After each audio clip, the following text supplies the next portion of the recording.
Hi everybody, it's Claire back with another art journal video, and this one is an exciting one.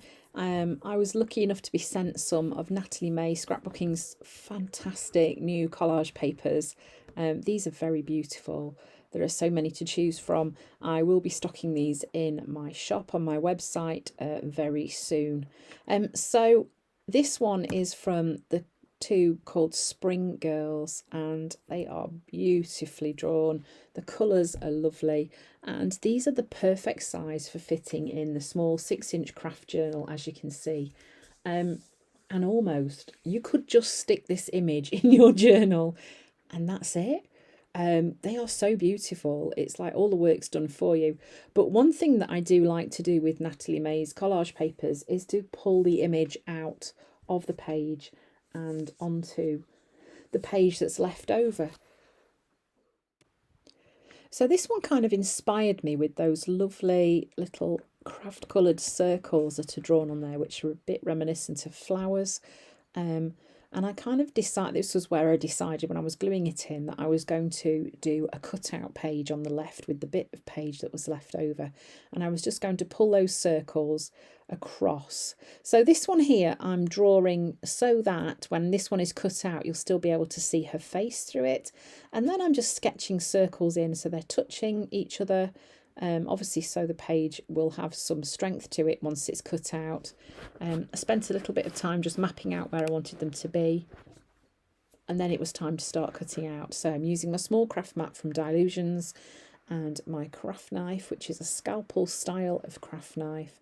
This is the one that I found works best for me, really, particularly in this craft journal, because it is quite a weighty cardstock. In this journal, you do need something quite sharp to get through it, really. So my scalpel knife works quite well. So here I'm just cutting out the outside of the circles, and then I do go in afterwards and cut out the insides as well. So I am kind of echoing that shape that Natalie May has drawn onto the collage paper. And yeah, I got to a point where I realised that I'd cut somewhere I shouldn't have done, so then I had to kind of have a bit of think about it and work out how I was then going to make it work. But, you know, sometimes these little happy accidents work out all right, don't they? So, you know, it's nothing to get stressed about. So I guess the only thing with doing something like this is that these elements need to be touching each other, and you can see on the top and bottom I've left a little border as well. Didn't really need that there, but it just gave the page a bit more stability, and it meant that when I cut out at the spine end that it would all still stay attached. So there I was just checking where things were going to be, whether it was still working, and whether it was okay to just cut that bit out. I didn't want to lose too much of the image that was underneath. But as you'll see, once I've cut this piece out, I then reuse some of this cardstock with the image on and cut some more circles out of it and staple it into the page that I'm making, so as not to waste any of the lovely colours and image on there. So one thing that's great to do with these images is take the colours that are there and try and match them. And I found that it is quite easy to match them with Dina's paints and also my Amsterdam acrylic paints, really. That there are colours that are similar and will work, and you can kind of pull those across and make the image become part of your page. So here I'm just cutting out some more circles with the bits of leftover craft that have still got some of that collage paper on. You can see didn't want to waste those lovely colours.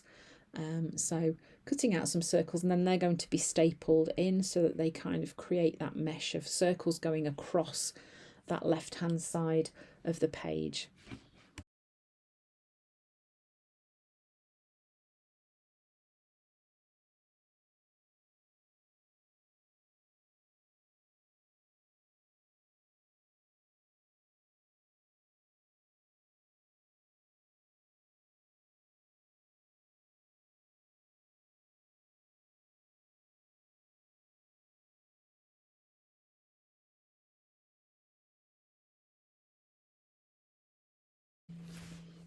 And then here I'm just cutting out the insides of the circles, because if you look at the little flower shapes that are on the collage paper, you can see that they've got like an inside to them that kind of works well with this cutout idea.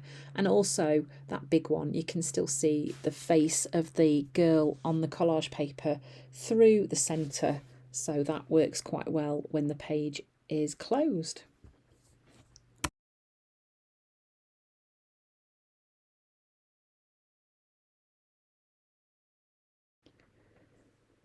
So now I'm just looking at the colours of the flowers that Natalie's drawn on that page on the collage sheet, and I decided that I would use syrup and just to kind of add a little bit of colour and depth to these ones that I've cut out. So I'm using syrup initially and just adding some areas of that onto the circles, and then after a bit, once I've done that, I mix a bit of white in with it just to tone it down a bit, so you've got like a darker part and a lighter bit. Just helps to bring a bit more contrast to them. And this syrup is such a lovely colour. Look at that beautiful colour. So yeah, they're just helping those to stand out, blending those colours together a bit where they are overlapping.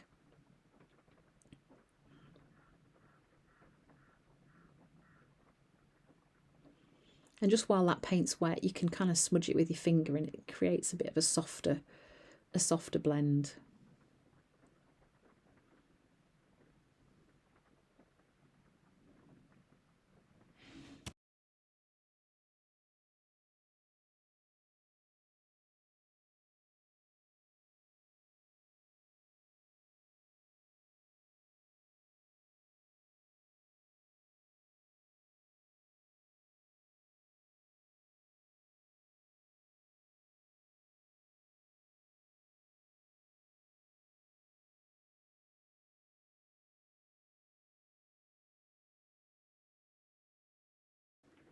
So then once that was properly dry, I'm then going in with a Posca pen and I'm just outlining those cut-out circles with some really sketchy loose lines, just to give them a little bit more definition and just make them stand out a little bit too.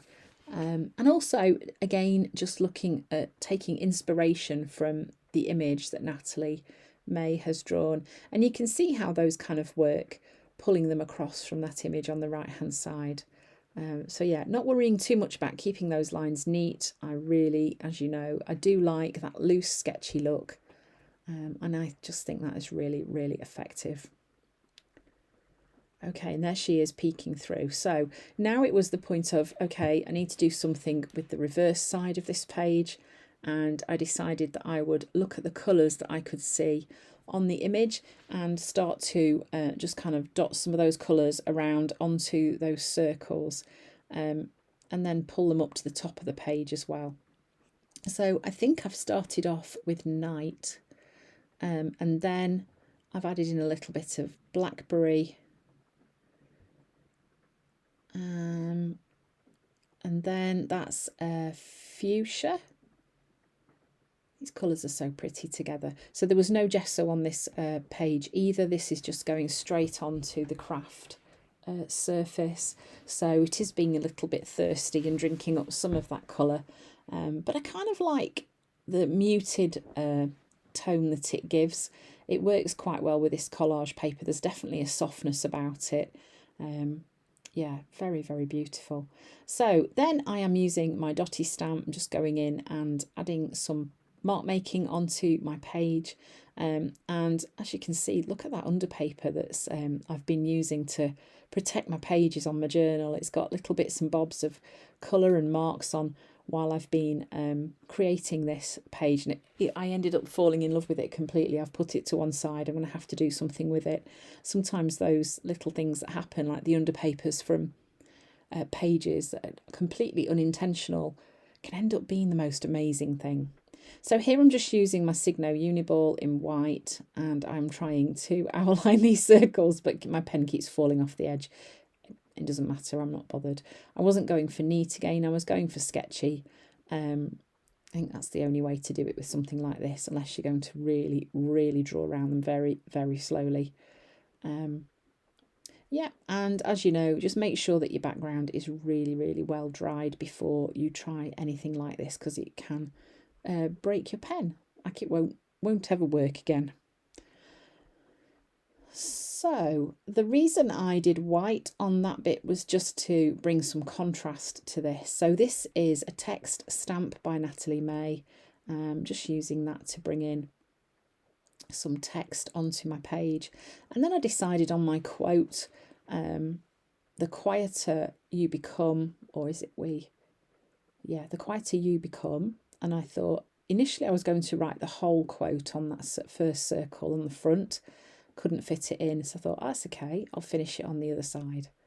The quieter we become, the more we hear. You hear. Yeah. Isn't that so true? Yeah. So just kind of showing you how easy these collage papers are to use. I have got more pages that I've done which will be coming up on my channel, so watch out for those. So I hope you found some inspiration from this video. Thanks for watching, and I'll see you again soon.